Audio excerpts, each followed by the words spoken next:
시청자 여러분 안녕하십니까? MBN 뉴스 특보입니다. 오늘 네 분과 함께 이야기 나눠보겠습니다. 윤영걸 전 매경닷컴 대표, 박상병 인하대 정책대학원 초빙 교수, 이종근 데일리아 논설실장, 김남국 변호사 함께합니다. 안녕하세요. 어서 오십시오. 안녕하세요. 안녕하세요. 예, 여러 가지 정책들, 인선 사안들에 대해서 많은 관심들이 쏠리고 있는데 북한 이슈도 지금 주목받게 되는 상황이 계속 벌어지고 있습니다. 북한이 세 번째 도발을 했습니다. 현재까지로서는 탄도미사일 추정 미사일을 발사한 것으로 점쳐지고 있는데 관련한 내용을 좀 체크하고 정부가 현재 어떻게 대응하고 있는지 또 향후 대북 정책에 있어서 어떤 영향을 미치게 될지 좀 따져보도록 하겠습니다. 먼저 이종근 실장께 여쭤보겠습니다. 지금 발사 상황이랄까요? 좀 개요를 정리해 주신다면. 네, 세 차례라고 말씀하셨는데 그건 문재인 정부 출범 이후에 세 차례예요. 그러니까 문재인 정부가 17일, 16일밖에 안 됐는데도 그 기간 동안 세 차례나 벌써 미사일을 발사했다는 그런 의미입니다. 올해 벌써 9차례인데요. 그렇죠. 오늘 지금 그 거리상으로는 500km 정도의 일본 이지, 그러니까 동해상에 지금 떨어진 걸로 봐서 또 발사의 각도가 정상적인 각도라고 지금 소식통에 알려왔습니다. 그런 걸로 봐서는 스커드 미사일이라고 보통 표현되는 단거리 미사일. 그러니까 스커드 미사일은 보통 이제 우리나라, 그러니까 남한 전역을 이제 이 커버하는 그런 미사일인데, 지금 북한은 계속 개량형 스커드 미사일을 실험을 하고 있어요. 그러니까, 500km가 아니라 1000km까지도, 스커드 ER이라고 해서 비거리를 좀 계속 늘리는 그런 실험과 함께 정밀하게 타격하는 그런 실험을 하고 있거든요. 그래서 아마도 지금 한반도에 이제 미국 항공모함이 계속 그러니까 주둔을 하고 우리나라를 이제 방어하는 전략 자산으로서 활용이 되고 있으니까 대항공모함, 대함 그런 탄도 미사일을 실험한 게 아니냐라는 추측을 지금 낳게 하고 있습니다. 네, 한마디로 무력 시위를 하는 쪽으로 예상이 되고 있는데 이번에 정확한 의도에 대해서 파악을 해본다면 어떤 것을 들 수 있습니까? 아직까지는 정확한 의도를 파악하기 쉽지가 않아요. 시위용인지 또는 실험용인지는 우리가 면밀하게 봐야 됩니다. 그렇죠. 지금 북한은 현 단계에서는 미국 본토로 날아가는 ICBM, 그러니까 대륙간 탄도미사일을 거의 90%는 완성된 것 같아요. 마지막 완성을 위해서 지금 박차를 가고 있습니다. 만약에 완성을 했다고 얘기하면은 이제는 앞으로 만약에 북핵이나 북미사일 프로그램을 폐기하는데 북한은 철저하게 유리한 고지에서 협상을 할 수 있는 거예요.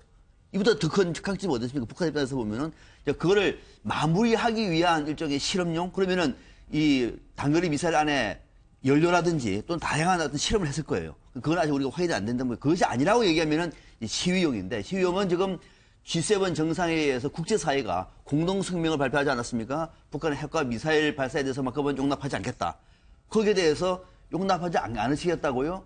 우리 지금 이렇게 하는데요? 하면서 순위 써버린 거예요. 그러니까 국제사회의 그런 압박에 우리는 굴복하지 않겠다라고 하는 명확한 의사를 전달한 것은 이 둘 중에 한 개인데, 지금 올 쏜 이 스커드 미사일의 어떤 성능이라든지 기능을 조금 더 봐야 정밀 분석이 가능할 것 같습니다. 네, 우리 정부에서는 어떻게 대응을 해야 될까요? 일단 아침부터 NSC 소집을 하긴 했는데 어떻게 해야 된다고 보십니까? 오늘 아침에 5시 39분에 쏜 게 확인이 됐고 7분 만에 안보실장한테 보고가 됐고 또 17분 만에 문재인 대통령까지 보고돼서 NSC 소집해라. 굉장히 긴밀한 대응을 했어요. 여기에 대해서는 세 번째 쏜 거지 세 번 다 합격점을 줘야 되는데 문제는 우리의 처지가 참 어떻게 보면 만만치 않다는 겁니다. 우리가 지금 새 정부 들어와서 매파 대신에 비둘기파가 지금 나서고 있잖아요. 비둘기파가 뭡니까? 전작권 전환, 사드 배치 다시 검토, 또 5.24 조치, 천안함 때문에 중단됐던 5.24 조치 해제 얘기, 개성공단 다시 가동, 이런 문제들이 총체적인 난국에 이렇게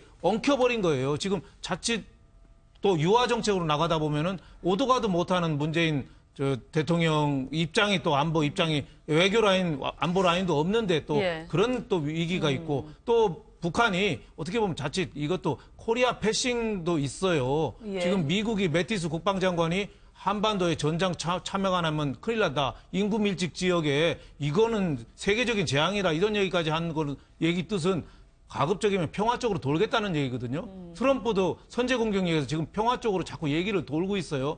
이걸 앞두고 미국을 겨냥해서 우리 ICBM 미국을 향해서 쏠 자세가 돼 있으니까 미국 제대로 우리 협상하자. 조금 짜잘한 것 같고 우리 얘기 안에 크게 한번 하자. 그러니까 미국에 대해서 어떻게 보면 대화하자는 포석인데 어떻게 보면 한국은 좀 아무리 유화 정책을 쓴다 하더라도 한국은 코리아 패싱 너희들은 좀 비켜 이런 자세가 있기 때문에 결국은 우리가 참 중요한 건 안보 통일 정책을 다시 가다듬어야 되겠고 또 중요한 거는 너무 미사일을 자주 우리가 쏘다 보니까 여기에 비해서 우리가 만성이 되고 위기에 네. 대해서 무덤덤해지는 거 네. 또 또 쐈네 뭐 이 정도 새 정부 들어와서 벌써 20일 만에 3번 쐈으니까 이거에 대해서 우리가 안보에 대한 경각심 이거는 아무리 우리가 강조해도 지나치지 않다 이런 생각이 듭니다. 네. 근데 지금 북한이 이런 행동을 하는 부분에 대해서 의도도 알아봐야겠지만 어쨌든 결과적으로 봤을 때 현 정부가 말씀하신 대로 취할 수 있는 운신의 폭을 좀 제한하는 그런 모습들을 보일 수가 있어서 어떤 선택을 하게 될지 뭐 일단은 말씀하신 대로 뭐 대화를 좀 중시하는 정부가 등장한 것은 주제한 사실이지만 조금 생각해봐야 될 필요가 있을 것 같습니다. 그렇죠. 가장 중요한 게 지금 그 미국의 어떤 입장이에요. 아까 매티스 말씀하셨지만 매티스 국방장관이 오늘 CBS와의 인터뷰에서 CBS 기자가 이렇게 물어봤습니다. 과연 미국은 레드라인이 어디까지냐? 어디까지 참을 수 있느냐? 만약 어느 선까지 넘어가면 북한에 대해서 그런 어떤 이 상대할 것이냐? 네. 실질적으로 그 무력으로 상대할 것이냐라고 물어봤을 때 답변을 회피했거든요. 그 얘기는 곧 미국이 그냥 강경한 어떤 입장이 아닌 듯 보여요. 이제는 협상을 하겠다라는 어떤 그런 상황이고 예. 또 노르웨이에서 미북 간 이 민관 합동 그런 채널로 그 회담을 하고 있다라는 그런 소식도 들려왔는데 최근 네네. 그렇다면 우리나라가 지금 취할 수 있는 입장이 점점 좁아들고 있다는 거예요. 문재인 정부가 지금 이니셔티브를 취할 수 있는 폭이 상당히 줄어들었다. 그러니까 지금 미국과 북한이 협상을 해버리면 가장 사실 우리나라 한반도에 위협이 있을 때마다 사실은 미국과 북한이 협상을 했거든요. 김영선 정부 때부터 시작을 하면 그렇다면 그때부터 지금까지의 어떤 예를 봤을 때 문재인 정부가 취할 수 있는 것은 사실 점점 없다. 그러니까 지금 말씀을 드려야 될 게 무엇이냐라고 말씀을 드려야 되는데 사실상 우리가 주도할 수 있는 어떤 지금은 상황이 아니라는 게 굉장히 우려될 만한 상황이라는 거죠. 네, 이런 점도 신경이 쓰일 것 같습니다. 외교안보 라인에 이번에는 북핵 전문가가 좀 없다 이런 평가들이 좀 있지 않았습니까? 그런 부분도 좀 신경이 쓰일 것 같아요. 근데 이번에 북한이 스커드 미사일을 쏜 거는 우리 대한민국을 향해서 던진 메시지보다는 국제사회, 특히 미국이 큰 것 같아요. 그러니까 지금 미국이 이제 앞으로 한미 정상회담을 앞두고 북한에 대한 협상의 전체적인 돌파구를 미국이 새로운 구상을 내놔야 될 것이고 이 부분은 중국과도 이제 이미 협의가 되어 있는 겁니다. 대화가 되고 있고 지금 미국 정부에서도 나오는 발언이 이전과는 상당히 다른 발언이 나오고 있지 않습니까? 왜 그럴까요? 러시아, 중국과 이미 얘기를 하고 있는 것이고 또 실제로 지금 유럽에서는 북한과 미국의 1.5 채널도 지금 가동되고 있는 거예요. 그런 분위기를 알고 북한이도 모르겠으면 다 알고 있는 거죠. 그런데 미국과 국제사회에 던지는 메시지인데 이 메시지가 북한이 갖고 있는 핵미사일이 만약에 이것이 미국의 대륙간 탄도미사일이 완성된 제품으로 나갈 경우에는 앞으로 아마 육자회담이든 또는 다자회담을 하더라도 북한은 핵 보유국의 위치를 인정하라고 할 거예요. 그러면 상당히 진짜 어려워지는 거 우리가. 상당히 어려워지는 것이고 그것이 아니라 G7 정상회담에서 던진 메시지가 대북 압박이라고 얘기하면은 그래도 압박할래? 압박하면 우리 또 쏠 거야. 이렇게 가버리면은 대북 압박 미사일 수준 고도화. 또 쏘고 고도화. 쏘고 고도화. 이 방식에 대해서 국제사회가 이제 포기하는 거야. 이건 안 되는구나. 그러면 전체적으로 테이블의 의제 자체를 바꿔야 되는 거거든요. 이런 문제까지를 좀 복합적으로 생각해서 북한이 쏘는 것이 아니냐. 이런 생각 들고도 듭니다만은 다만 우리 정부가 할 일은 저는 있다고 봐요. 상당히 많이 있습니다, 이제는. 이제야 비로소 북한의 핵과 미사일에 대해서 정확한 진단. 어디까지 왔는지. 그냥 비판만 하고 매번 대북 압박만 해가지고 될 문제가 아니라 어떻게 할 것인가. 또 이 문제를 놓고 미국의 입장이 뭔지, 중국이 뭔지를 하고 난 다음에 우리가 이 돌파구를 만들어낼 수 있잖아요. 이전에 이명박 정부는 박근혜 정부는 못 해왔습니다. 이제는 문재인 정부 할 수 있는 거예요. 충분히 이거 우리가 하겠다는 얘기를 북한이 한국은 빠져 절대로 못 합니다. 그건 안 되는 거예요. 왜? 한국이 빠져버리면은 미국이 협상할까요? 그건 안 되는 거거든요. 그러니까 한국이 들어올 때 물론 한국의 모든 얘기를 다 하지는 않겠으나 한국이 중심이 될 경우에는 지금과는 다른 방식의 대화 채널도 가능되기 때문에 아마 혹시 북한은 이런 데 뭘 노리고 있는 것이 아닌가 이렇게 생각해 보는 거죠. 이래저래 과제가 많은 상황인 것 같습니다. 관련해서 지금 뭐 임시국회도 열리고 또 이제 새롭게 인선이 추진하면서 이 과제들의 무거움이 더욱 커지고 있는 것 같은데요. 청문회 전국 관련하고 이제 인선하고 좀 묶어서 살펴보도록 하겠습니다. 관련한 영상이 있으면 좀 먼저 보고 이야기 나누도록 하겠습니다. 저희가 내놓는 인사가 국민 눈높이에 미치지 못한다는 점에 대해서는 국민 여러분께 죄송하다는 말씀드립니다. 빵 한 조각, 닭 한 마리에 얽힌 사연이 다 다르듯이 관련 사실에 대한 내용 또한 들여다보면 성격이 아주 다릅니다.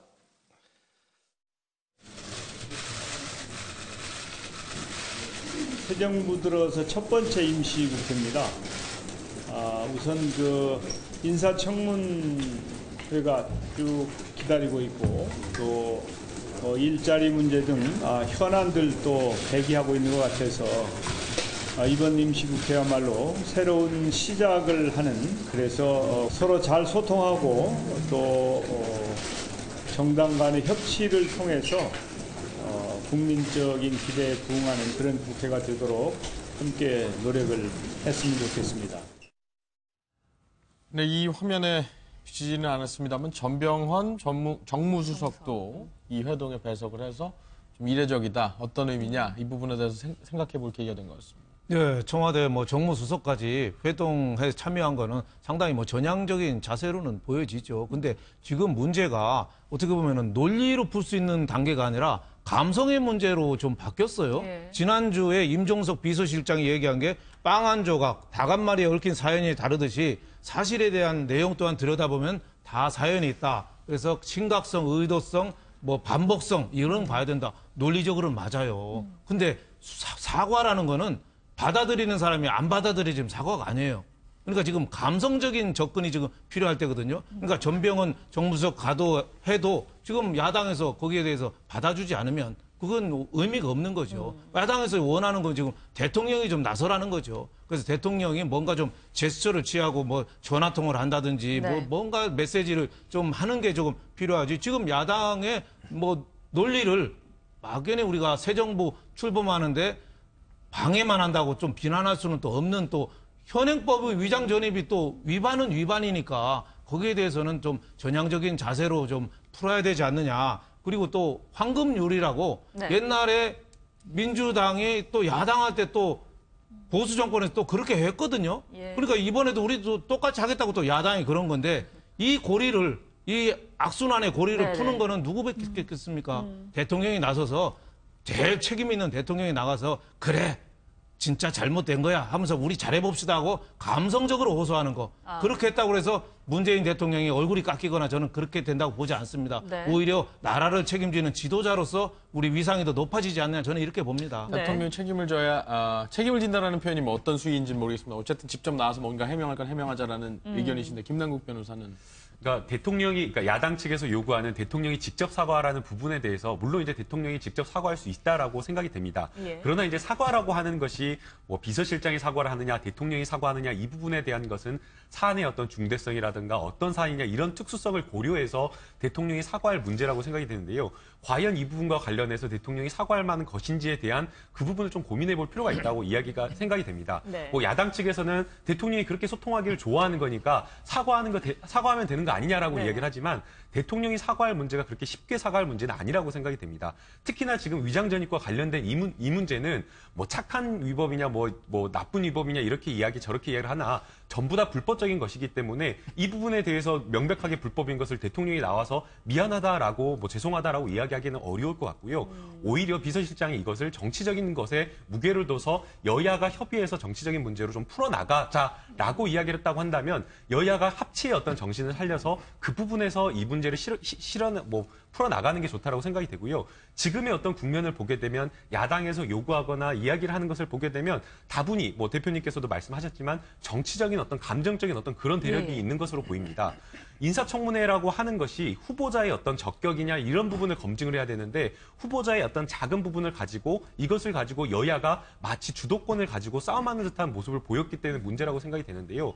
오히려 야당이 비서실장이 이렇게 정말 빠르게 긴급하게 몸을 낮춰서 사과를 했다고 한다면 그것을 받아서 그렇다고 한다면 향후에 이 문제를 어떻게 발전적으로 풀어나갈지에 대한 고민을 하고 거기에 대해서 대안을 내놓고 네네. 이야기를 조금 풀어나가면 훨씬 더 국민들이 보기에 좋았을 텐데 그러지 않았다는 점에서 좀 안타깝다는 생각이 들고요. 사실은 이 부분과 관련해서 야당이 요구하는 어떤 국민적인 어떤 도덕적인 어떤 기준이나 이런 것들 충분히 있다라고 생각이 됩니다. 그러나 이런 기준이나 이런 것들은 국민 눈높이에 맞아야 된다고 생각이 드는데요. 오늘자 여론조사를 보게 되면 이낙연 총리를 찬성해야 된다는 리얼미터 여론조사가 72.4%고요. 반대 여론조사가 15.4%입니다. 대략 한 5배 차이가 난다라는 것을 보게 되면 야당에서 이 위장 전입으로 이게 안 된다라고 요구하는 것이 국민들 눈높이에는 조금 맞지 않다, 조금 괴리가 있다. 그게 그렇게 생각이 듭니다. 네. 네. 김남국 변호사님 충정은 알겠습니다만 저는 이 문제는 예. 문재인 대통령이 나서야 됩니다. 왜냐하면 결정적으로 문재인 대통령이 지난 대선 때 했던 약속이에요. 네. 국민과의 약속이었습니다. 5대 비리 배제. 그렇죠. 대통령이 했던 약속이었고 또 지금 이 문제는 문재인 대통령이 인사권자입니다. 다른 사람이 할 문제가 아니에요. 그러니까 당사자가 약속했던 것이고 당사자가 발탁한 사람들입니다. 이게 어긋나는데 이 대통령이 나서지 않으면 앞으로 대통령이 나서야 할 자리가 어디 있습니까? 그러면은 대통령이 나서야 할 자리죠. 다만 저는 이 인사 문제와 관련해서 지금 우리가 나왔던 이런 이른바 뭐 위장 전입 등등 이 얘기가 그 직무를 수행할 수 없을 정도의 중대한 문제인가? 저는 그건 전혀 다른 문제라고 봐요. 그건 그건 것이고 예. 이 문제가 앞으로도 계속 인사청문을 해야 됩니다. 네. 인사청문을 할 때 그럼 이런 문제가 계속 나오면은 그때는 그냥 얘기 안 할 거면 계속 넘어가 이렇게. 그래서 이번 기회에 예. 문재인 대통령이 지난 대선 때 국민하고 대통령이 국민 속으로 들어가서 국민과 소통하겠다 얘기했잖아요. 그럼 국민들과 약속했던 거 아닙니까? 이 문제는 본인이 얘기 아닙니까? 그러면 대통령이 지금 와서 지난 대선 때는 이러이러한 문제 때문에 대원청만 얘기했는데 네. 좀 더 디테일한 부분만큼 그때 말하지 못했다. 앞으로 1번, 2번, 3번, 4번, 5번 이 부분은 빼겠다. 나머지 부분은 국정 수행에 큰 문제가 없으면은 야당도 협조해달라. 그리고 우리 더 엄정하게 검증하겠다. 이거 얼마나 좋아요. 그러면 누가 여기서 반대할까요? 왜 그걸 대통령이 못해요? 그걸 할 때 대통령은 빠지고 그러면은 비서장 네가 해. 내가 대한민국 대통령인데 내가 어떻게 이런 사고를 해? 못해. 네가 해. 그러면 앞으로 인사청문 계속 나오면 어떻게 할 거예요? 그러니까 이거는 네네. 문재인 대통령답게 푸는 게 정답입니다. 물론 그런 의미는 아니었겠지만 그렇게 느껴질 수 있다는 말씀으로 듣고요. 그것은 물론 알겠습니다. 말은 알겠습니다. 청와대에서는 이제 그렇게 대통령이 일일이 매번 해명을 하면 정상적인 국정 운영이 어렵다라고 얘기를 했는데 보통 대통령이 직접 나서라 그러면 항상 청와대에서 나오는 얘기거든요. 이게 예, 그렇죠. 어떤 부분을 우려하는 건가요? 아니 그러니까 이거죠. 이 앞으로 그러면 지금 총리 내정자, 총리 후보자에 대한 문제를 갖고 사과를 해버리면 앞으로 있을 장관들이 또 다시 그런 문제가 있을 때 또 사과를 하느냐 이런 지금 논리인 것 같은데 제가 예를 하나 들어볼게요. 이 문제가 총리 후보자에 대한 인선 문제로 대통령이 꼭 나서야 되느냐에 대한 전례가 하나 있어요. 바로 노무현 전 대통령입니다. 노무현 대통령이 당시에 네. 고건 총리를 지명을 했을 때 이게 고건 총리에 대한 어떤 그런 진짜 비위도 아니고 어떤 전력에 대한 비위도 아니고 한나라당이 그때 사실 발목을 잡았어요. 근데 이유가 뭐냐면 당시에 대북 송금 특검을 하라. 그러니까 인사 문제도 아니고 그런 정치적인 문제로 발목을 잡았단 말이죠. 네. 그런데 노무현 대통령이 어떻게 했느냐. 한나라당 당사를 찾아가요. 당사를 직접 찾아가서 당대표하고 원내대표를 만나서 호소를 합니다. 자, 이제 고건 총리 보수적인 사람이잖아요. 사실은 진보 쪽 사람도 아니고 내가 그 보수의 아이콘인 어쨌든 고건 총리를 손을 잡고 하는데 자, 정부 출범시킵시다. 그래서 설득을 해내요. 네. 그러니까 문재인 대통령이 안 할 이유가 또 있겠습니까? 그리고 여론조사 말씀을 하셨지만 사실은 이게 야당 주장을 한번 들여다보면 지금 이낙연 총리 후보자를 거부하는 게 아니에요. 언제나 사실 지금까지는 거부를 했어요. 야당들이. 근데 꼭 집어서 총리 후보자를 거명해서 거부를 하는 것이 아니라 사실은 청문회 이틀 동안 분위기 좋았잖아요. 네. 그런데 다른 후보자들의 위장전입까지 나오면서 전부 합쳐서 이게 5대 공약에 들어가니까 이것에 대해서 명분을 다오. 네. 이게 얘기잖아요. 그러니까 여론조사가 이낙연 후보가 70%가 넘으니까 이거는 당연히 국민들의 뜻을 따라라. 이렇게 얘기를 할 수는 없는 문제다라는 거죠.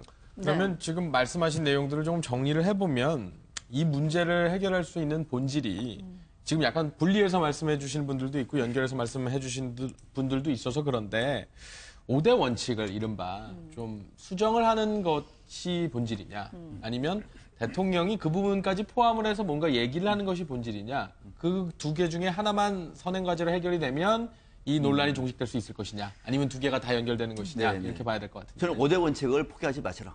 그게 괜찮습니다. 5대 원칙 지켜야 돼요. 네. 근데 5대 원칙도 좀 디테일한 부분을 가지보자는 얘기예요. 이를테면은 제 학자들 같은 경우에는 논문 표절이 많습니다. 예. 표절이 많아요. 표절이 일주일 전에 한 것도 있고 10년 전에 한 것도 있어요. 좀 차원이 다릅니다. 차원. 왜? 10년 전만 하더라도 논문 표절이라는 문제가 그렇게 심각성이 문제됐을 때가 아니에요. 아니, 20년 전에 합시다, 그러면. 20년 전만 하더라도. 그때는, 그러니까, 그거를 우리가 구별하자는 얘기예요. 그러니까, 똑같은 죄는 나쁘지만은 이 문제의 강도는 다르게 하자. 논문 표절. 또 표절도 쓰다가, 예를 들어서, 뭐 제가 했다는 거 아닙니다. 한 페이지를 하다가 쓰다가 보니까 표절이 돼버렸어요. 이거하고, 아예 통째로 표절한 거하고는 차원이 다른 문제예요. 이걸 우리가 좀 디테일하게, 이제는 우리 국민의 눈에 보자는 얘기입니다. 논문 표절만 하더라도, 탈세도 마찬가지예요, 탈세도. 다시 말하면은 위장 전입 문제도 저는 다르다고 봐요. 네. 위장 전입 문제도. 그러니까 이런 것들을 이제는 방금 보니까 뭐 그 얘기 나옵니다만 5가지 사항을 갖고 있대. 병역도 마찬가지고 좀 디테일한 부분을 하죠. 도저히 안 되는 부분 있잖아. 이거를 빼고 나머지는 그렇다고 하더라도 이 문제가 나머지 자질 검정에서 또는 이 직무와 관련해서 큰 문제가 없을 경우에는 문제가 있고 아쉽긴 하지만은 그 정도는 문제 살펴 안 해도 괜찮다라고 하는 기준을 좀 구체적으로 만들자는 거예요. 네. 국정자문위가 지금 밝힌 내용들이 그러니까 사실상 그 부분에 대해 그렇죠. 네. 뭐 후퇴한다라는 그런 비판도 있습니다만 네. 어쨌든 그러니까 말씀하신 것처럼 좀 분리해서 봐야 된다. 결을 좀 나눠서 봐야 된다라는 주의인 것 같은데 뭐 그걸 가지고 또 후퇴를 볼 거냐 어떻게 볼 거냐 네. 복잡한 사안이 좀 있는 거예요. 저는 뭐 그걸 후퇴로 보지는 않습니다. 그럼 박 박사님 말씀대로 그걸 좀 보완해서 여태까지 5대 배제 원칙 그 뜻은 얼마나 숭고하고 좋습니까? 우리가 지도층들이 도덕적으로 무너진 경우가 많았잖아요. 그래서 5개 지침을 갖고 한다는데 그 지침 중에서 의도성이나 반복성이나 심각성 이걸 좀 봐서 어느 정도 재량을 두고 판단하자.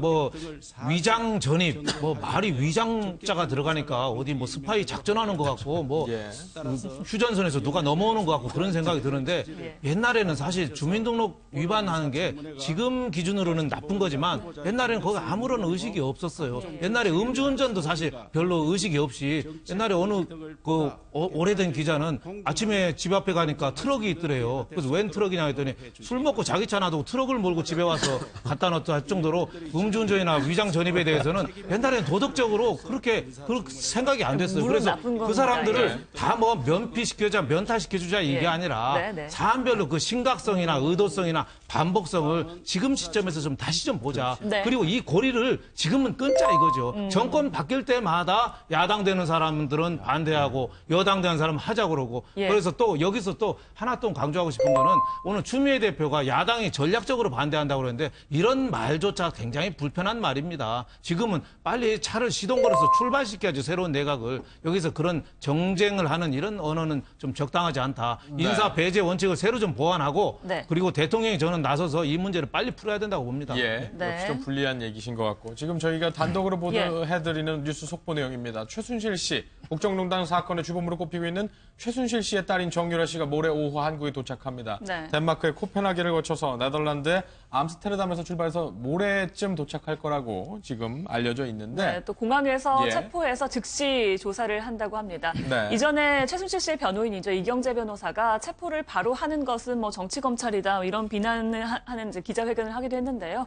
그렇지는 않고 체포 영장이 이미 발부가 됐기 때문에 체포해서 바로 조사를 한다는 내용까지 전해졌습니다. 특검에서 체포 영장을 이미 신청한 부분이 있기 때문에 이 관련해서는 도착하는 대로 바로. 근데 뭐 그 또 체포 관련해서 또 조사하는데 시간 뭐 앞서 저희가 지난 뉴스 특보 때도 얘기했습니다만 그럼 좀 면밀하게 따져봐야 될 부분들이 있지 않겠습니까? 그러니까 이제 체포 영장에 의해서 체포를 한 이후에 48시간 이내에 신병과 관련해서 구속영장을 발부해서 구속을 할지 여부를 판단을 해야 됩니다. 그런데 이 구속 여부 결정에 대한 것은 결국에는 정유라 씨에 대한 수사를 한 다음에 과연 혐의가 있냐 그리고 혐의 외에도 여러 가지 사정을 고려해서 구속영장 발부 여부를 고려를 해야 되기 때문에 이 48시간이라는 제한 때문에 정유라 씨를 공항에서 체포할 것으로 생각이 됩니다. 일단 한국으로 송환이 될 것이다라고 알려지고는 거의 생각보다 좀 이르게 오는 것 같습니다. 결정의 배경이. 정유라 씨 같은 경우에는 아마도 이제 와야 된다라고 결정을 한 것 같은데요. 와야 된다라고 결정한 뭐 여러 가지 배경이 있겠지만 결국에 가장 주요했던 이유는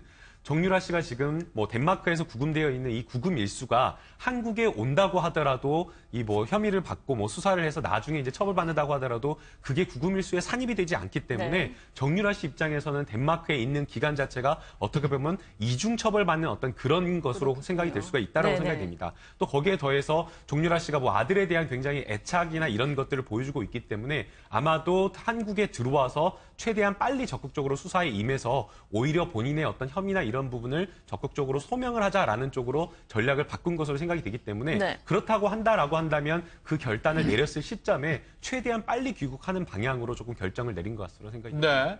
그 얘기를 좀 잠깐 조금 더 해볼까요? 네. 그러니까 뭐 최대 30일 정도인가요? 그 정도까지 시간이 소요될 거라는 얘기도 있었는데 보도가 이제 귀국 결심을 했다라는 보도가 나온가 한 뭐 일주일여 지났습니까? 그 정도 만에 바로 이제 나온다는, 바로 한국에 도착한다라는 얘기가 있어서 이런 갑작스럽게 좀 추진한다라는 거에 대해서 또 시점이라는 것이 항상 또 많은 추측을 낳기 때문에 한번 살펴봐야 될 것 같습니다. 네, 그렇습니다. 지금 사실 모레라고 자막에 나오자마자 네. 그렇다면 확실하게 어느 경로를 통해서 입국을 하느냐, 귀국을 하느냐 그것이 나왔다는 얘기라고 보여지고 네. 그다음에 봤더니 암스테르담입니다. 네. 자, 이제 유럽 같은 경우 경유를 할 때 주로 이제 허브 공항이 몇 가지가 있지만 가장 큰 공항이 이제 프랑크푸르트 공항이나 네. 암스테르담 공항입니다. 예. 그랬을 때 프랑크푸르트 공항을 만약 경유한다 그러면 우리가 지금 이제 제3국을 통해서 입국을 해야 예. 되기 때문에 그 제3국에서 혹시나, 그러니까 덴마크는 지금 확실히 신병 확보하고 있지만 네네. 제3국에서 또 신병이 확보되지 못할 경우도 우리가 생각을 할 수밖에 없었는데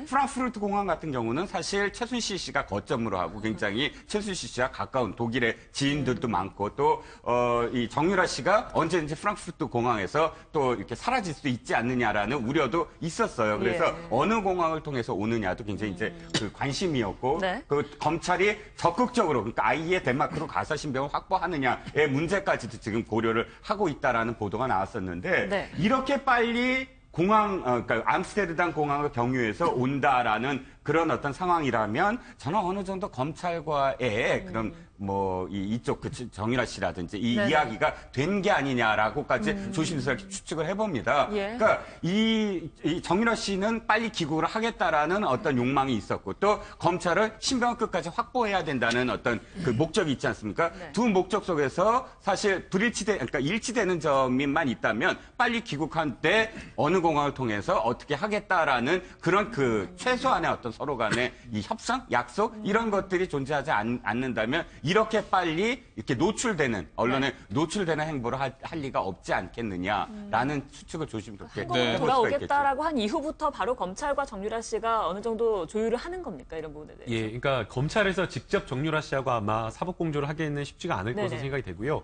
아마도 이제 검찰에서 법무부의 사법공조를 요청을 하고 예. 이 법무부가 또 덴마크 법무부의 사법공조를 요청한 다음에 그 덴마크 법무부에서 검찰에게 이렇게 하는 형식으로 될 텐데요. 아마 검찰에서 이번에 정유라 씨를 송환하는 결정에서 가장 고민했던 부분이 네. 제3국에서의 정유라 씨의 신병 문제일 것으로 생각이 됩니다. 예, 예. 사실은 이제 뭐 덴마크에서 이쪽 직항편이 없기 때문에 제3국을 경유할 수밖에 없는 상황인데 네.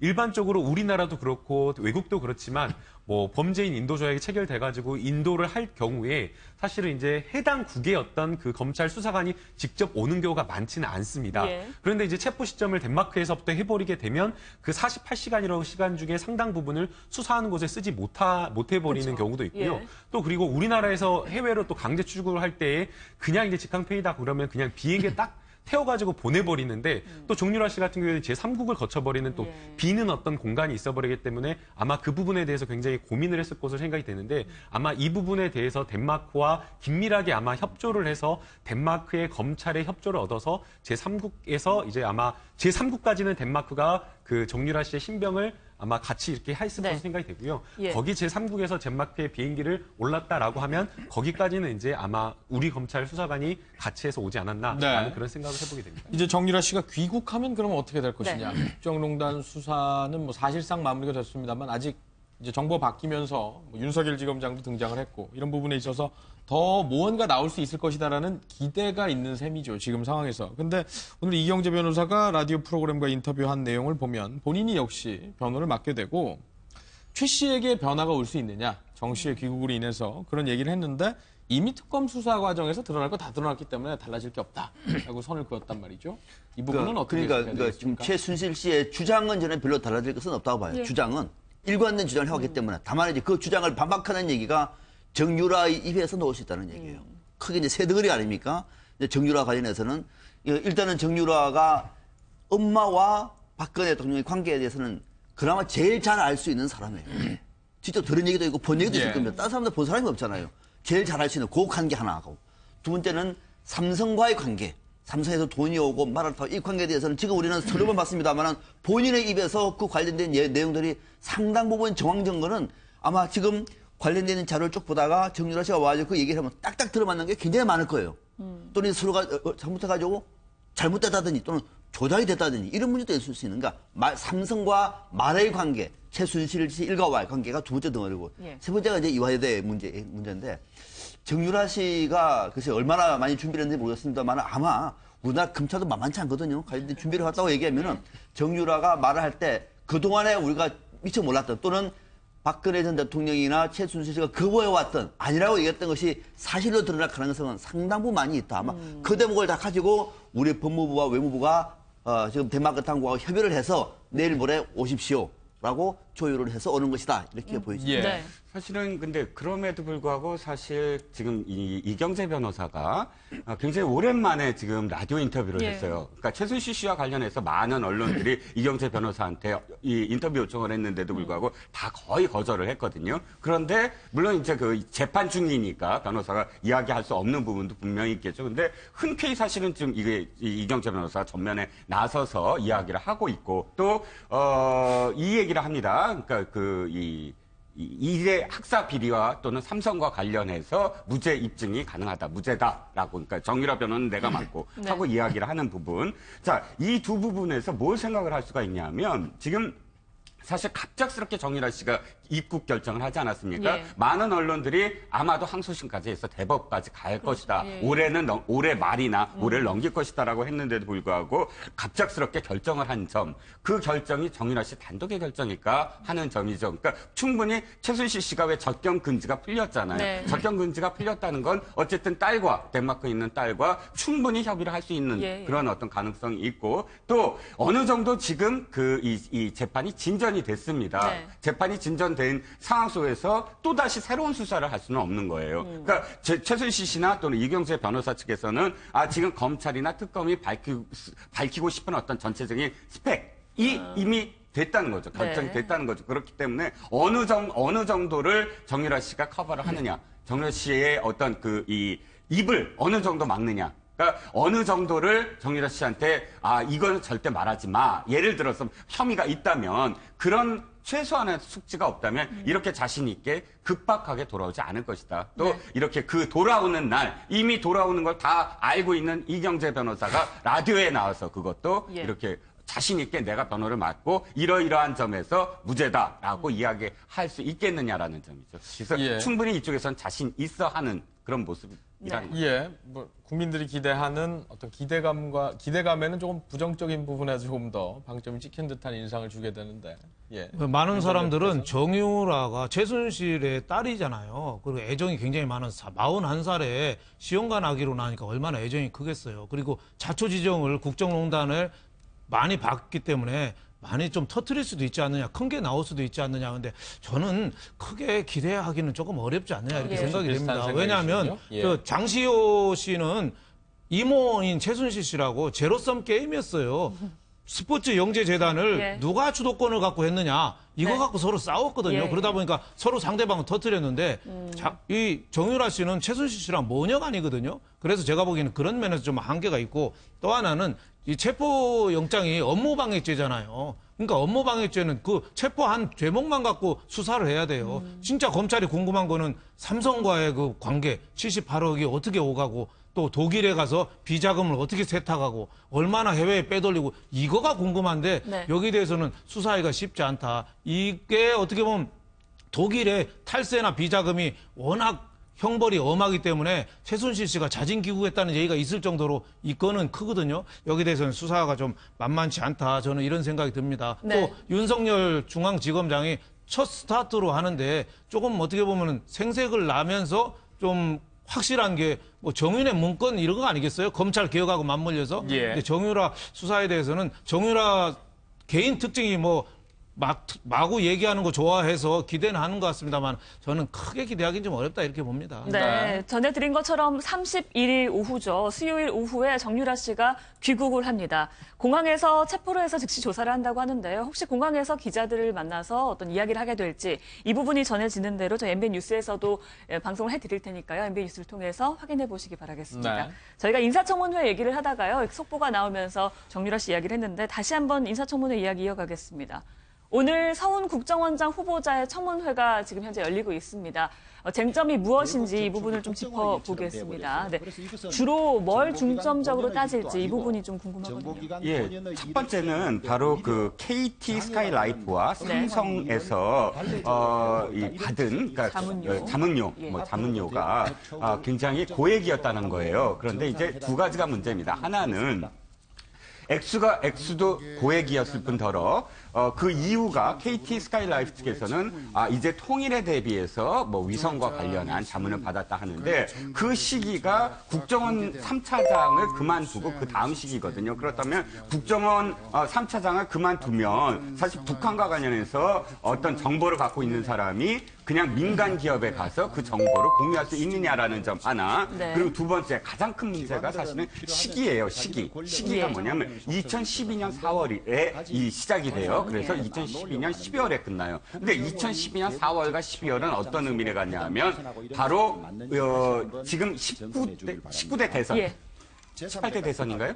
18대 대선이죠. 2012년이요? 예, 2012년 18대 대선의 그 경선 과정에서 대선이 끝나는 시점. 그러니까 바로 문재인 후보가 경선을 시작할 때쯤 이 자문역을 맡기고 그다음에 문재인 후보가 떨어지자마자 자문이 딱 끝나요. 그렇다면 어떻게 해석이 될 수 있느냐? 바로 앞으로 대선에서 대통령이 될 수 있는 사람에게 사실은 그러니까 대관 업무 이 사람이 만약 됐을 때 가장 가까운 사람을 선정을 해서 그 사람을 이제 이 고용을 해서 사실 일종의 보험 같은 그런 것을 사실 관례적으로 많이 기업들이 해왔거든요. 그러니까 월 1,000만 원의 어떤 그런 그 수입료가 자문료가 나중엔 아깝지 않을 것이다라는 계산 때문에 사실은 그 9천만 원이라는 돈을 그 자문료를 주지 않았느냐라는 의혹이 첫 번째 의혹이죠. 네, 물론 서훈 후보자는 자문을 그만큼 충실히 했다라고 얘기를 하고 있습니다만 이 부분에 대해서도 계속 문제 제기가 되는 것 같습니다.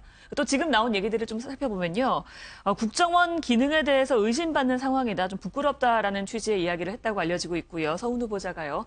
정권을 비호하는 조직이 아니다. 그러니까 국정원은 정권 비호하는 조직이 아니다라는 표현도 했다고 합니다. 이 부분에 대해서도.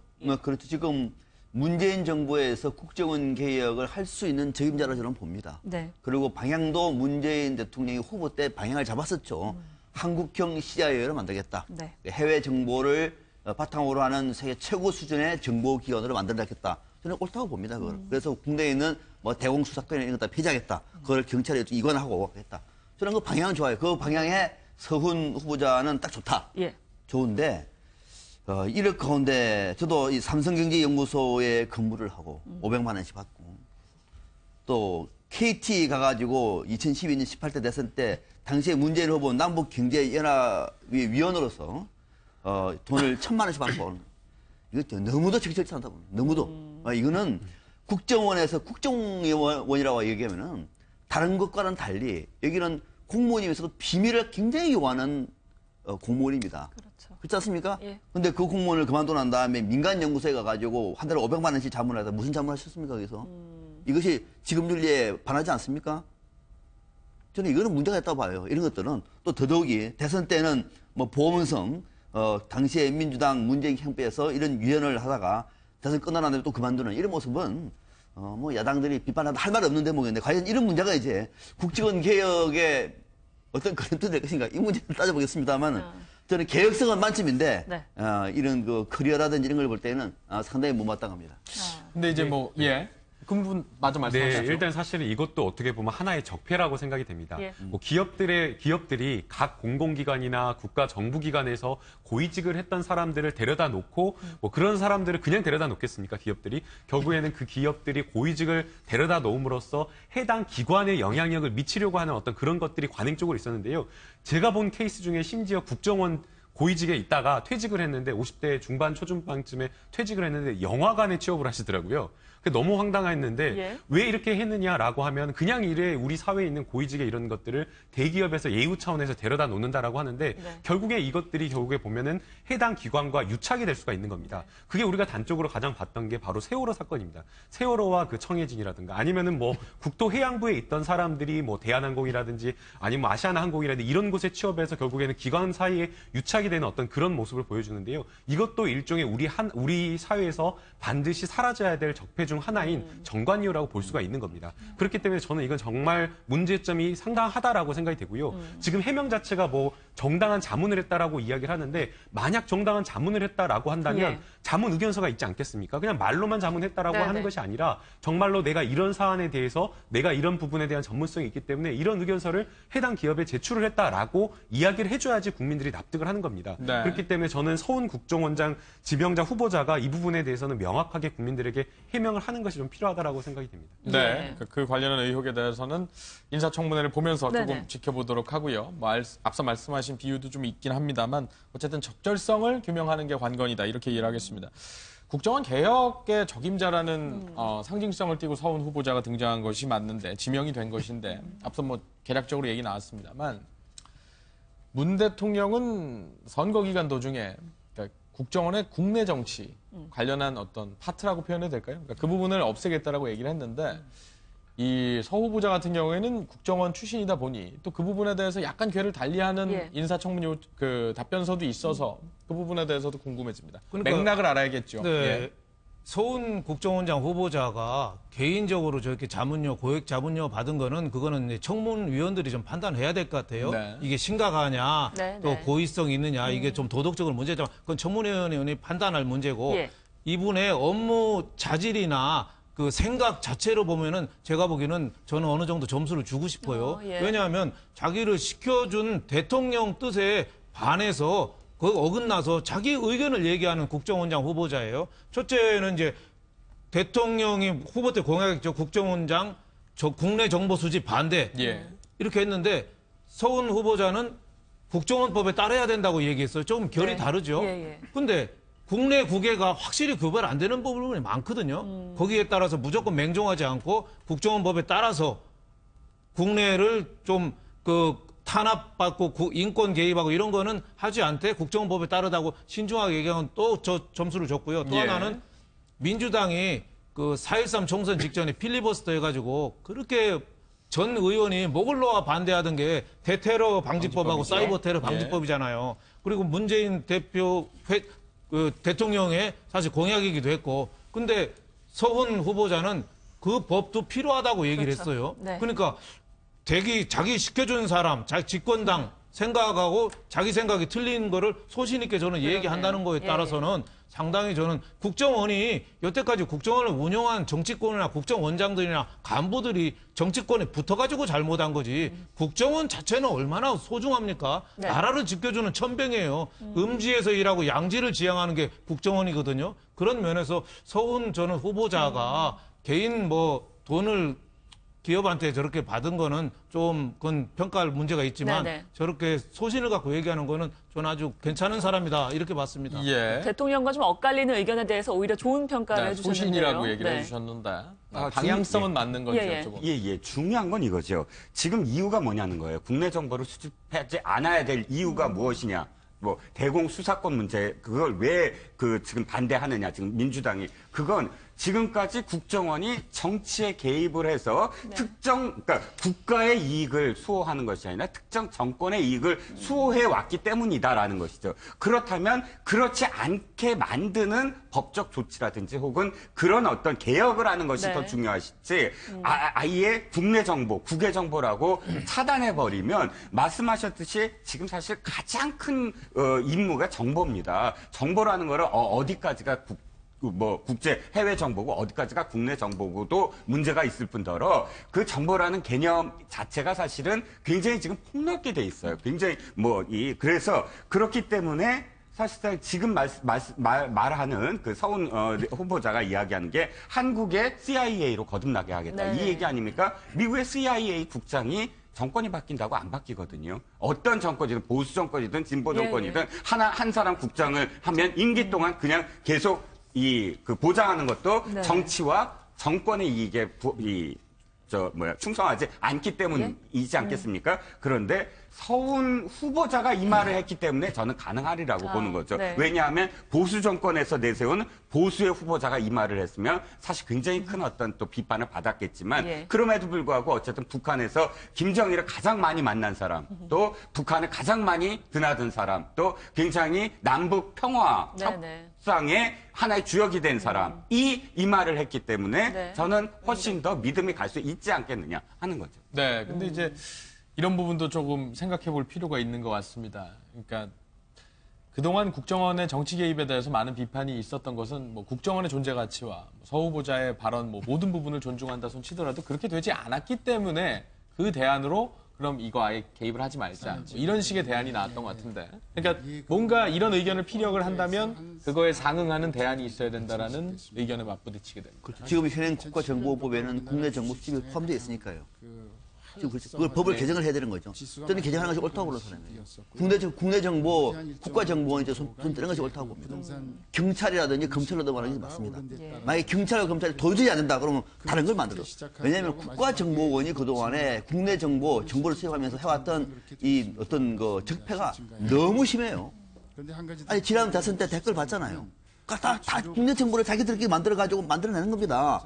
정보와 관련돼가지고 정보 전쟁도 하고 뭐 이런 때문에 오히려 그것이 대한민국 국가정보원의 위상을 더 추락시키는 결과를 만들어냈다고 얘기하면 이거는 국가를 위해서도 국가정보를 위해서도 국민을 위해서도 바람직하지 않다는 거예요. 이번 기회에 바꾸자는 겁니다. 그거를. 바꾸고 대공수사권도 제대로만 된다고 얘기하면 누가 그거 반대하겠어요. 국가정보원한테. 정말로 대한민국 정보 전쟁을 첨당했는데 그것을 가지고 나쁜 방향을 해왔기 때문에 안 되는 거거든요. 그래서 이번에 개혁을 하려고 얘기하면은 그동안에 잘못되었던 국정원의 적폐들을 정리하는 방법이 되어야 개혁된 것이고 그래서 이번 기회에 그 부분을 떼내고 나머지는 정말로 미국의 CIA처럼 우리나라 정보기관이 북한 정보 관련해서는 미국이나 일본도 대한민국 국가정보원의 정보를 받을 수 있을 만큼의 고도화시켜 나가자 이거예요. 그렇게 해야 정치권으로부터 독립이 되는 것이지 그걸 떼버리고 난 다음에 국내 정보도 요만큼만 개입을 하고 저거는 국내 정보인지 북한 정보인지 무슨 기업 정보인지 모르고 이렇게 가버리면 또 정치권 논란에 휩싸이면서 국가정보원장 임기도 안 되고 또 논란이 되니까 그거는 하기 어렵습니다. 그래서 안 되는 건 잘라내는 것이 저는 개혁의 아주 간명한 방법이라고 봅니다. 알겠습니다. 네, 서훈 후보자는 뭐 계속해서 국정원은 국내 정치와 완전히 단절될 것이다. 또 정권을 비호하는 조직이 아니다라고 이야기를 하고 있으니까요. 일단 먼저 두고 봐야겠습니다. 다른 얘기로 좀 넘어가 보죠. 네. 돈봉투 만찬과 관련해서 감찰이 시작이 됐는데 해당 식당에서 감찰반이 현장 조사를 하면서 점심을 먹어서 또 논란이 되기도 했습니다. 일단 먼저 관련 영상 보시고 이야기 이어가겠습니다. 서울중앙지검 이영렬 검사장과 법무부 안태근 검찰국장 간의 소위 돈봉투 만찬 사건에 대한 감찰을 법무부와 검찰청에 지시했습니다. 안태근 검찰국장 경력금의 출처와 제공 이유 및 적법 처리 여부가 확인되어야 합니다. 네, 일단 만찬에 참석했던 인원 전원을 조사했다. 그래서 조사가 아주 잘 이루어지고 있다라는 평가도 있었습니다만 감찰반이 그 해당 식당에서 점심을 먹었기 때문에 이게 논란이 되고 있습니다. 감찰반 규모만 정말 확대해서 키웠을 뿐이지 감찰하는 어떤 실질적인 거나 이런 것을 봤을 때는 검찰이 아직도 정말 정신을 못 차린 것이 아닌가라는 생각이 듭니다. 만약 정말 검찰이 지금 국민들의 어떤 눈초리라든가 국민들의 생각이 어떤 것인지를 알고 있었다라고 한다면 하나하나 모든 행동 자체를 정말 조심스럽게 행동을 했을 것으로 생각이 됩니다. 그런데 지금 감찰반원들이 감찰 대상이 되고 있는 조사해야 될 식당에 가서 아무 생각 없이 거기에서 그냥 식사를 하고 왔다. 그리고 이제 그게 비판이 있고 기자들이 취재를 하니까 식당 주인이 밥 먹고 가라고 해서 어쩔 수 없이 설득에 의해서 했다라고 이런 답변을 내놓는 것을 보게 되면 감찰이 지금 감찰 태도를 저걸 단적으로 볼 수 있다라고 생각이 됩니다. 만약 이 감찰 반원들이 정말 긴장한 상태에서 뭔가 정말 제대로 감찰을 해야겠다라는 생각이 있었다라고 한다면 그 식당을 조사를 할 때도 굉장한 거리나 이런 긴장감을 두고 철저하게 조사를 했을 것이고요. 그럼에도 불구하고 저런 어떤 것이 나왔다라고 하는 것은 감찰 자체가 굉장히 부실하게 되는 것이 아닌가라는 생각이 들기 때문에 지금 현재 감찰을 정말 감찰 결과를 믿어서는 안 된다고 생각이 되고 오히려 정말 독립된 어떤 변협이라든가 이런 외부 기관에 감찰 인원을 투입을 해서 제대로 된 어떤 조사를 해야 되는 것이 아닌가라는 생각이 듭니다. 네. 뭐 의혹에 대해서 그러니까 의혹이 생기게끔 하는 저런 상황을 왜 만들었느냐 이런 데에 대한 비판도 큰 것 같습니다. 아니 저거는 한마디로 감찰 의지가 없는 거예요. 그러니까 검찰이 아직도 정신 못 차리고 있는 겁니다. 그러니까 왜 공수처가 필요한지를 단적으로 보여주고 있는데 뭐 이거 저는 별로 흥분하지 않습니다. 저 얘기는. 그동안에 검찰이 내부 감찰해가지고 얻어낸 게 뭐가 있습니까? 성과가 별로 없습니다. 저도 알았습니다. 그러나 문재인 정부, 정권이 바뀌었더니 조금 달라지지 않겠느냐라고 하는 일말의 기대를 있었습니다만 그마저도 짓밟는 행위입니다. 자, 검찰 내 비행위는 내부 감찰을 사정은 안 됩니다. 반드시 이번에 공수처 만들어서 저는 부분에 공수처가 했으면 전혀 상황이 달라집니다. 저는 비극적인 검찰 내부의 상황 참 보는 사람들도 답답합니다. 네. 네, 공수처에 대해서는 뭐 이견도 있습니다만 어쨌든 무슨 취지인지는 알겠습니다. 네. 예, 윤영걸 전 대표께서는 우리나라는 개혁을 자기 힘으로 안 되는 두 가지 집단이 있는 것 같아요. 하나는 검찰하고 하나는 국회입니다. 거기는 자발적으로는 도저히 이루어지지 않습니다. 그러니까 거기에 대해서는 좀 파격적인 개혁적인 조치. 그러니까 공수처 같은 게 안 할래 안 할 수가 없는 이런 자꾸는 몰리고 가는 거죠. 네네. 검찰이 자기네끼리 저렇게 저거는 밥을 먹는다는 건 친목도모를 해서 먹는 건데 저 이유를 대는 것도 그렇잖아요. 조사를 하러 갔는데 기자들이 자주 와서 식당이 안 되니까 매출 좀 올려주라고 그래서 밥 먹어서 매출 올려줬다. 식당에선 또 그런 얘기를 한 적이 없다라고 그런 얘기하고 또 있습니다. 뭐 기자들이 뭐 하니까 그냥 자꾸 찾아오니까 네. 뭐 조사 때문에 안 되니까 뭐 그렇게 얘기를 했다. 그래서 뭐 매출 올려주려고 얘기했다고 검찰은 또 그렇게 얘기하는데 또 식당은 또 부인을 하는데 네. 그런 식으로 이유를 대고 제대로 안 한다는 거는 제가 보기에는 검찰이 이 위기에 대해서 위기로 모르는 위기인지 모르는 위기가 가장 큰 위기거든요. 지금 검찰 우병우 그 사건부터 국정농단 수사부터 정윤회 문건부터 모든 일이 검찰이 수사 제대로 하나도 안 했잖아요. 그게 여기까지 와서 했는데 자기네끼리는 그러겠죠. 우리 70만 원, 100만 원씩 주고받은 게 뭐 문제냐 했지만 국민들이 어떻게 생각하는지를 모르는 거죠. 또 국회도 그렇습니다. 작년에 올 5월 말까지 저 5대 개혁과제 안 되면은 뭐 세비 전액 또 반납한다고 또 새누리당 그랬는데 지금 이틀 남았는데도 조용하잖아요. 아직까지요. 그런 것처럼 뭐 이제 검찰이나 국회는 좀 외부에서 자극이 좀 필요한 집단 아니냐 이런 생각이 듭니다. 예, 이 대면 조사 관련해서도 사실 말들이 좀 나왔습니다. 그러니까 이 논란이 돈봉투 논란이 불거졌을 때, 만찬 논란이 불거졌을 때 뭐 이른바 인사 조치가 바로 이뤄지고 이렇게 되면 속전속결로 뭔가 이루어지는 게 아니냐 했었는데 좀 차일피일 미뤄지는 느낌을 받았단 말이죠. 그리고 실제로 그것이 발현되기도 했고요. 사실은 이제 대면 조사도 중요한데 이제 과연 대면 조사가 어떤 형식으로 이루어졌는지가 네. 중요하다라고 생각이 됩니다. 일반적으로 위에 있는 사람, 그러니까 하급자가 높이 있는 상급자를 이제 감찰하거나 이럴 때에 대면 조사를 한다고 하더라도 실질적으로는 미리 질문한 것들을 먼저 서면으로 전달해 주는 경우가 많습니다. 그렇기 때문에 이번에 감찰도 역시 그런 식으로 이루어졌는지 좀 볼 필요가 있다라고 생각이 되고요.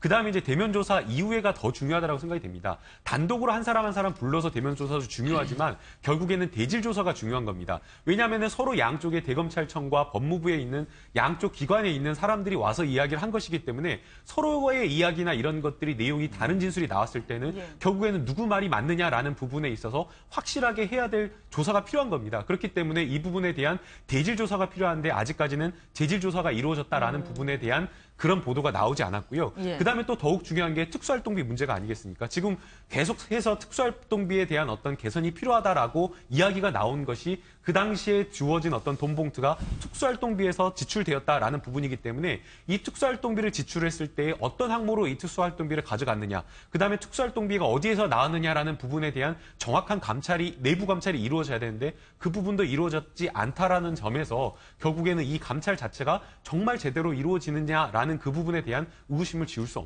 없다라는 생각이 듭니다. 네. 감찰에 있어서 이렇게 제대로 감찰이 되지 않는 것 같다라는 얘기가 번지면 혹시 수사로 전환이 되지 않으면 또 그것에 대한 비판도 생길 것 같은데요. 네, 어떻게 그렇습니다. 전망하십니까? 일단 너무 지금 지체되고 있고 예. 사실 지금 이 돈봉투 만찬 사건이 이렇게 그 크게 중앙지검장이 새로 이렇게 발령이 날 만큼 큰 사건이 된 이유가 뭐냐면 네. 자체 감찰을 하지 않았기 때문이에요. 그 사흘 동안 예. 아무런 어떤 조치를 하지 네. 않자 문재인 대통령이 대노를 했다라는 거 아닙니까? 그런데 실제로 이제 감찰이 들어갔는데도 불구하고 지금 며칠째입니까? 굉장히 오랫동안 지속되고 있는데도 불구하고 그 감찰에서 언제까지 어떻게 지금 보고를 하게 아까 그 감찰 내용을 나오겠다라는 이야기가 안 나오고 있다는 점. 그렇기 때문에 사실상 지금 검찰 내부에서 사실 이 문제가 아직도 이렇게 얼마나 심각한지를 인식하지 못하고 있다는 점이죠. 예. 식당 문제는 왜 갔느냐가 가장 중요한 거예요. 식당을 왜 감찰하러 갔느냐. 네네. 식당을 감찰하러 간 이유는 사실 돈의 흐름 때문이거든요. 예. 돈을 뭐 서로 교환했다라는 것을 식당 주인이 볼 리는 없어요. 하지만 돈을 지불한 것. 그러니까 그 모임 자체가 사실은 떳떳한 모임은 아니었잖아요. 그러면 돈을 지불해서 어떤 흔적을 남겼고 그것이 어떤 돈이고 하는 그 과정을 이제 추적하기 위해서 갔다면 그걸 실제로 했느냐가 문제죠. 저는 밥을 먹을 수도 있다고 봐요. 그러니까 먹어서는 안 되지만 네네. 그러나 제대로 일을 했느냐가 예. 더 검증이 돼야 되는데 네. 실질적으로 기자들이 추궁을 했을 때 식당에서는 아니 뭐 그렇게 심각하게 우리한테 뭔가를 추궁하지 않았다. 추궁이라기보다는 어쨌든 조사를 하지 네. 않았다라고 답을 했기 때문에 이게 비화된 것이거든요. 그렇기 때문에 감찰의 의지가 없다면 사실은 우리를 스스로 개혁하고 싶지 않으니까 제발 개혁해 주세요라는 의지로 지금 보이는 거죠. 네, 지금 날선 비판들이 오가고 있는데 네. 검찰이 업무를 제대로 했느냐 이런 부분에 대한 다른 안건이 또 있습니다. 황교안 전 대행이 법무장관 재직 당시에 세월호 수사를 외압했다라는 정황이 그동안 나왔는데 구체적인 관련한 보도들이 좀 이어진 것이죠. 그리고 이와 관련한 인사보복성의 이런 좌천성의 인사보복도 좀 있었다라는 증거도 좀 나오고 있습니다. 관련해서는 뭐 아무래도 법조계 의견을 먼저 들어봐야 되겠죠. 네, 사실 이제 우병우 전 민정수석이 세월호 수사와 관련해서 직권남용 혐의가 있었느냐와는 부분에 대해서 검찰이 수사를 했습니다. 그런데 이제 수사를 했음에도 불구하고 기소를 하지 않으면서 기소를 하지 않은 이유가 외압, 어떤 전화나 이런 어떤 사실은 있었지만 결국에는 궁극적으로는 압수수색이 이루어지고 그다음에 업무상 과실치사로 기소를 했기 때문에 문제가 없다라는 식으로 이야기를 했었는데 예. 지금 이제 보도된 내용에 따르면 그 지금 우병우 전 민정수석만 관여를 한 것이 아니라 그 황교안 권한대행이 당시 이제 법무부 장관일 네. 때의 광주지검장 변찬우 광주지검장을 서울청사로 불러가지고 왜 이렇게 후배 검사들이나 이런 검사들 수사팀을 잘 지휘 감독하지 못하고 휘둘리냐라고 이야기를 했었고 당시 이제 변찬우 지검장이 이거에 대해서 긍정하거나 수긍하거나 이것에 따라주지 않자 법무부의 어떤 그 라인, 법무부에 지금 나와 있는 김주현 검찰국장을 네네. 통해 가지고 또 대검에 압력을 예. 넣었다고 합니다. 그런데 이제 대검의 조은숙 이 형사부장이 이 부분에 대해서 반발을 하고 받아들이지 않자 그래서, 다시 이제 우병우 전 민정수석의 동기를 통해 가지고 또 대검찰청에 통해 가지고 이렇게 압력을 넣었다라는 지금 이제 구체적인 이야기가 나왔습니다. 네. 그렇기 때문에 황교안 권한대행과 정말 이 수사팀에 압력을 넣었다고 하는 그 라인에 대한 그 부분에 대한 수사가 정확하게 다 이루어져야 된다라고 생각이 되고요. 우병우 전 민정수석도 불기소 처분을 했는데 이 부분에 대해서도 재수사가 이루어져서 정확하게 이루어진 다시 이제 그 뭐 기소나 이런 것들이 판단돼야 한다고 생각됩니다. 사실은 그때 뭐 제대로 되지 않았다라고 이야기를 하는데 4개월이나 지체되었습니다. 그러니까 기소를 하지 않고 기소를 하는 부분에 대해서 굉장히 끌었기 때문에 이 부분에 대해서 법리적인 판단이 다시 이루어져야 된다라고 생각이 되기 때문에 네. 이 부분은 정확하게 수사가 필요하다고 생각이 됩니다. 네. 재수사 대상입니다. 저도 굉장히 궁금했어요. 예. 당시에 누가 우병우 전 수석이 청와대에서 전화를 해가지고 청와대 민정수석이 일선 지검장에 전화를 해가지고 왜 수사를 이렇게 오바하느냐 이렇게 했을까? 그랬는데도 불구하고 왜 이것을 그냥 무혐의도 가버렸지? 또 하나 지난번에 황교안 대통령 권한 대행 때 대통령으로 뭐 출마하는 말들이 많지 예. 않았습니까? 박근혜 정부의 실패에 책임이 있는 분인데 어떤 책임이 있었을까? 구체적인 얘기가 거의 다 조용했어요. 드디어 나온 겁니다, 이제. 자, 법무부 장관이 일선 지검장한테 호출해가지고 수사를 하다가 잘했느니 못했느니, 맞느니 안 맞느니, 심지어는 그 자리에 불러간 지검장이 고집을 부려서 죄송하다는 말까지 했다 그럽니다. 아니, 이런 검찰 보셨습니까? 고집을 부려서 죄송하다니요. 법무부 장관한테 지검장이 이런 일들이 있었다는 겁니다. 세월호와 관련해서. 지금까지는 이것이 쉬쉬했던 겁니다. 자, 그러면은 전혀 이 관련 내용을 포착하지 못했다고 얘기하면은 이 관련돼서는 검찰이 이제는 정권이 바뀌었습니다. 제대로 된 검찰이 제대로 된 재수사를 해야 할 타입이 된 겁니다. 예. 예. 뭐 그 발언 관련해서는 뭐 고집을 부려서 죄송하다. 뭐 할 수밖에 없다. 뭐 이런 취지로 얘기했을 수도 있고. 그 단락만 봐서는 모르겠습니다. 예, 예. 어쨌든 계속 그들만의 리그라는 그런 측면에 대해서 우리가 주목해 볼 필요가 있다. 이런 측면인 것 같은데 그런 정황인 것 같은데요. 예, 근데 이제 양쪽 다 확인된 거는 아직 아닙니다. 예. 오늘 한겨레 신문에 일면하고 안에 예. 크게는 났는데 예. 정황으로 자기네들이 이렇게 취재해 보니까 이런 말을 들었다는 거지.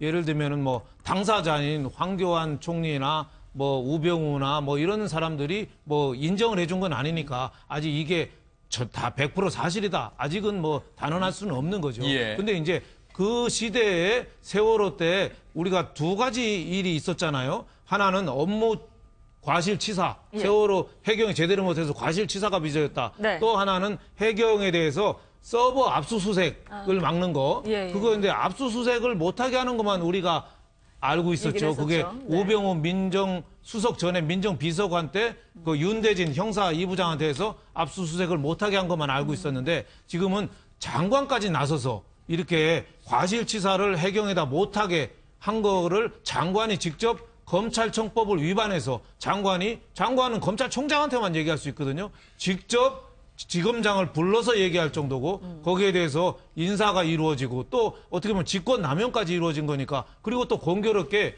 세월호 이 일이 일단 나고 나서 다 승진을 한 거잖아요. 법무부 장관은 총리로 갔고 또 민정비서관 우병우는 민정수석이 됐거든요. 여기에 대해서는 좀 더 지금 윤석열 그 중앙지검장이 됐으니까 예. 여기 대해서는 면밀한 좀 조사나 수사가 좀 이루어지지 않느냐. 이게 어떻게 보면은 정윤의 문건까지 쭉 이어지는 예. 검찰에 의한 국정농단 이것까지도 아마 가능한 수사가 되리라고 이렇게 예. 봅니다. 네. 자, 저는 지금 이게 문제가 되는 지점이 물론 이제 황교안 당시 법무부 장관이 개입을 했다라는 게 뭐 이렇게 이 보도가 됐기 때문에 이게 수면으로 올라왔다. 이것도 예. 문제가 되겠죠. 근데 어느 정도는 사실 그 짐작은 하고 있지 않습니까? 정황에 대해서는 보도가 되지 않았습니까? 그런데 저는 더 큰 문제가 있다고 봐요. 뭐냐면 이거죠. 당시 특수본 2기는 누가 지휘했습니까? 이영렬 중앙지검장이 지휘했어요. 네. 그 지휘했을 때 우리가 그 전에 지금 만찬 사건도 사실 이영렬 중앙지검장이 돈봉투를 지금 교환하지 않았습니까? 자, 이때 지휘를 했을 때도 사실은 우병우 수석의 이 세월호 개입과 관련한 의혹을 수사하라고 했어요. 그런데 당시에 어떻게 했냐면 특수본 2기가 실질적으로 조사를 제대로 하지 않고 그 변진석 검사, 광주지검장 등만 불러서 예. 그냥 개요만 받고 그냥 넘어갔다는 거죠. 그러니까 네. 특수본 2기 이영렬 중앙지검장이 이걸 제대로 수사하지 않았다라는 것이 저는 더 큰 문제라고 생각을 합니다. 이 부분과 관련해서는 사실 이 특수본 2기가 왜 이거 축소 수사를 했는가도 들여다봐야만 한다. 왜 돈봉투 사건까지 연계를 하면 도대체 이영렬 중앙지검장이 실질적으로 우병우 수석을 수사할 의지가 있었느냐라는 네. 점에 초점 더 맞춰야 된다고 예. 생각합니다. 네. 이 이야기가 또 불거지면서 검찰개혁에 대한 의지가 좀 더 강해지지 않을까 이런 생각도 드는데요. 조금 전에도 얘기가 나왔지만 개혁이 안 되는 곳 두 곳이 있다. 아까 윤 전 대표님이 얘기해 주셨죠. 검찰과 국회인 것 같다라는 얘기였습니다. 그러니까 새누리당 의원들이 1년 전이었습니다. 광고를 냈죠. 5대 과제를 해결을 못하면 그러니까 1년치 세비를 국가에 반납을 하겠다라는 약속을 했었습니다. 일단 5가지 과제가 알려진 거가 다 그렇지 됐나요, 않겠죠. 해결이? 예, 예. 그때 그 광고를 할 때는 조금 지금 나오나요? 네. 5개의 과제를 예, 예. 이행하지 않으면은 세비를 반납하겠다. 그리고 이 광고를 지켜봐 달라라고 얘기까지 했는데 네. 아주 좀 시간이 조금 남아있죠. 한 이틀 남아있죠? 예. 이틀 동안 어떻게 결단이 나오지 않겠습니까? 네. 그러고 난 다음에 얘기를 하십시다. 이게 맞는 것 그럴까요? 같아요. 네. 네. 아직까지는 긍정적인 전망을 하고 계시는 네, 거예요. 이틀 정도 남아있는데 예. 아직까지 우리가 뭐 세게 비판하기는 네. 이틀 남았습니다. 예. 지금 5개 과제가 이행하지 안 되고 있습니다. 네. 어떻게 하는지 조금 더 기다려보겠습니다. 그러니까 이틀 동안 5개 과제를 모두 이행을 하거나 아니면 이제 세비를 반납하거나 둘 중에 하나일 것 같은데요. 불가능하죠? 예. 뭐 갑을 개혁을 하겠다, 예. 뭐 일자리 뭐 규제 개혁을 하겠다. 물론 현실적인 문제도 있었습니다만. 예, 네, 청년 독립, 뭐 마다센터 설립, 예. 사실 이틀 만에 그 설립 못하죠. 그런데 문제는 이겁니다. 33명이에요. 총 서명한 사람은 56명인데 예. 지금 의원이 된 사람은 33명인데 나눠봤더니 자유한국당에 26명, 바른정당에 네, 이제 그 일곱 6명입니다. 예. 그러면 이렇게 나눠져 있는데 정당별로 그것을 어떻게 또 세비를 예. 반납할 거며 예. 또 김무성 대표가 당시 당대표여서 그 이 리더를 했는데 네네. 지금 김무성 대표는 그냥 의원에 불과하지 않습니까? 예.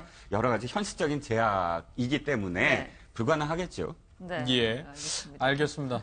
저희가 오늘 뉴스 속보 통해서 정유라 씨가 모레 귀국한다는 거, 체포영장은 일종의 원칙이라는 점 네. 다시금 말씀드리고요. 예, 관련한 내용은 다시 전해드리도록 하겠습니다. 네, 저희 오늘 말씀 여기까지 듣겠습니다. 고맙습니다.